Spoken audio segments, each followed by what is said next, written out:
Ini manhaj dari para sahabat. Mohon maaf, kalau kita pernah merasa kurang dalam ibadah, kemarin jarang sholat berjamaah, kemarin jarang sholat sunnah, kemarin jarang baca Al-Quran, sementara teman-teman Anda sudah duluan, maka Anda harus punya program lebih baik dibandingkan dengan itu. Anda susul. Sahabat saya mau menyusul, masa Anda yang bukan sahabat terlena-lena dalam kehidupan?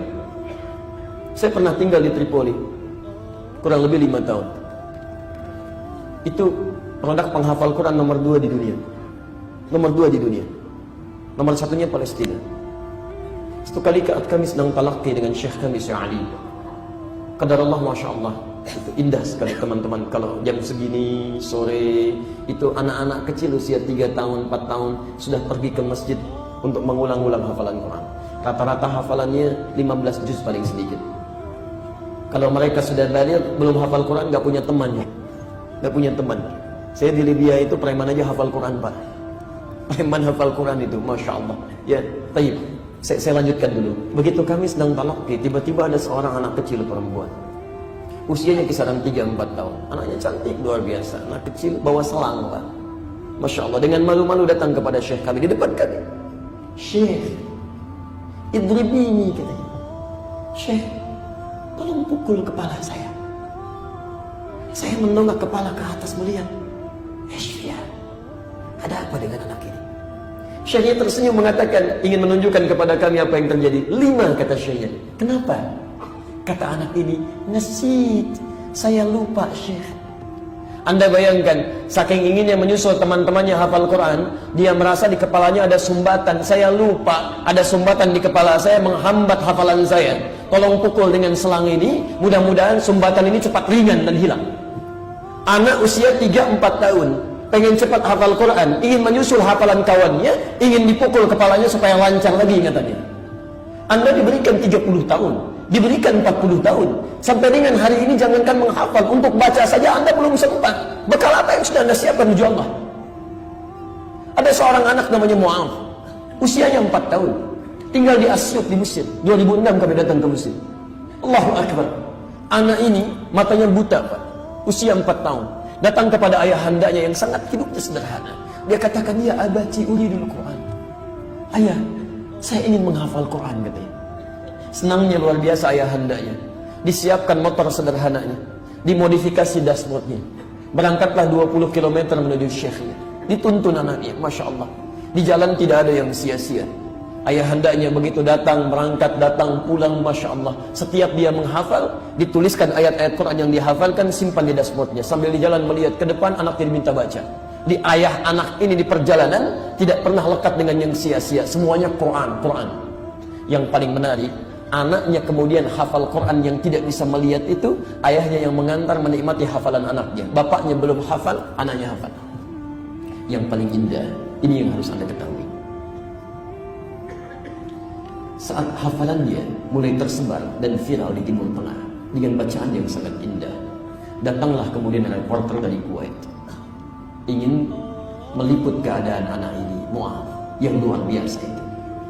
Lantas kemudian bertanya, lihat kalimatnya, ya Syekh Mu'adh, apa motivasi Anda menghafal Quran ini? Dan sekiranya Anda berdoa kepada Allah kemudian dikabulkan doanya, apa yang Anda ingin minta? Teman-teman, lihat gambaran kalimat ini.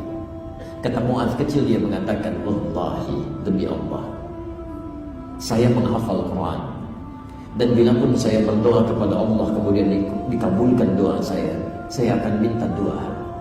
Harap-harap si reporter ini, Mu'adh kecil akan meminta supaya matanya dibukakan kembali. Tapi apa jawabannya? Perhatikan doanya. Kata Mu'adh kecil, wallahi, saya akan bermohon kepada Allah, satu, agar mata saya ini tetap dibutakan sampai hari kiamat. Karena dengan buta ini saya bisa menghafal Quran. Saya takut kepada Allah. Kalau mata saya kembali bisa melihat lagi, mata saya akan menatap maksiat di sekeliling saya, yang dengan maksiat itu bisa menghilangkan Quran yang telah lelah saya hafalkan.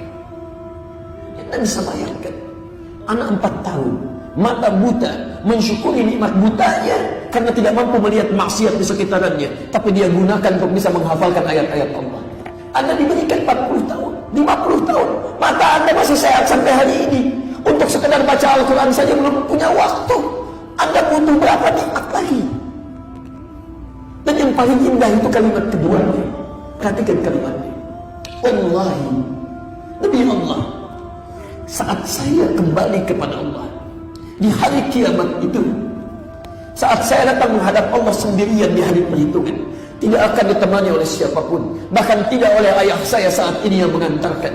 Saya akan katakan di hadapan Allah, saat tangan saya bergetar, kaki saya bergetar, saya akan ucapkan, Ya Rabb, Ya Rabb, saya telah berusaha menghafalkan Quran sebagai bekal untuk saat ini. Kalau dengan Quran yang telah saya hafalkan belum cukup bekal saya untuk mendapatkan ridha-Mu, maka mohon ya Allah, kurangi hukuman saya dengan Quran yang telah saya hafalkan ini. Mohon kurangi siksa saya ya Allah dengan Quran yang telah saya hafalkan ini.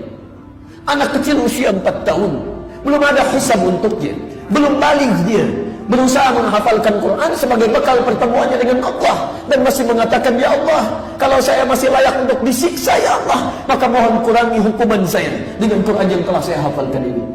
Antum saat ini diberikan nikmat luar biasa, usia begitu panjang, keadaan sehat, nikmat nyaman, mushaf ada, kelengkapan banyak, sampai hari ini belum tersentuh untuk menghafalkan satu ayat saja dari Quran. Apa yang bisa Anda lakukan? Bukankah masuk ke surga kita harus membacakan Quran? At-Tirmidzi nomor hadis 2915. Nabi SAW menyatakan, hati-hati ketika Anda akan masuk ke surga itu, insya Allah dengan izin Allah.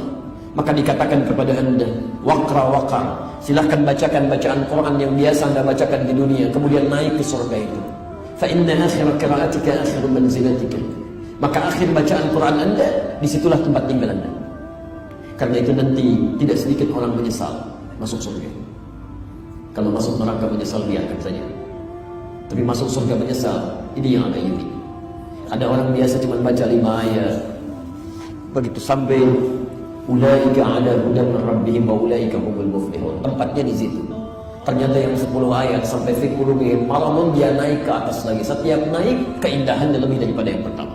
Maka yang 5 ayat menyesal, ya Allah, kenapa saya tidak baca sampai 10 ayat? Yang 10 ayat menyesal karena yang 20 ayat sudah ada di atas. Teman-teman, perhatikan canda anak-anak di Palestina itu. Kalau ada anak sudah hafal Quran 30 juz, temannya baru hafal setengah Quran 15 juz, maka perhatikan candanya. Dia akan katakan pada kawan, nanti kalau saya sudah ada di atas surga, kamu saya dadahin di bawah ya. Kamu saya dadahin di bawah. Pertanyaan saya, antum ada di mana? Ini poinnya. Ini demi Allah saya mohon sebesar-besarnya, mumpung masih ada kesempatan hidup, mulai dari hari ini. Anda tidak perlu menunggu besok karena belum tentu